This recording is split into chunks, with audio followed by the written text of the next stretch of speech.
మీకు ఒక చిన్న సలహా ఇవ్వాలని ఆశపడుతూ ఉన్నాను. ఈ 2026 సంవత్సరానికి మనం వచ్చాం కదా. ఈ 2026 సంవత్సరంలో ప్రతిరోజు పరిశుద్ధ గ్రంథమైన బైబిల్ గ్రంథాన్ని చదువుదాము. ఆ చదువుతుండగా దేవుడు మనతో మాట్లాడతాడు కదా, ఆ మాటల ప్రకారం జీవించడానికి ప్రయత్నిద్దాం. పరిశుద్ధ గ్రంథంలో మానవుడు ఎలా జీవించాలి, ఎలా ప్రవర్తించాలి, ఎలా మాట్లాడాలి, ఎటువంటి నిర్ణయాలు తీసుకోవాలి, వీటన్నిటి గురించి దేవుడు స్పష్టంగా రాసి ఉంచారండి.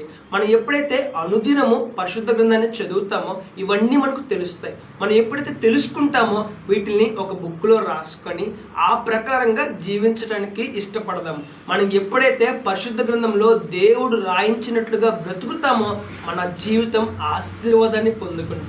మన జీవితం ఆశీర్వదించబడుతుంది. మనము ఇతరులకు ఒక ఆదర్శప్రాయంగా దేవునికి మహిమకరంగా ఈ లోకంలో జీవించగలము. ఒకసారి ఆలోచన చేద్దామండి.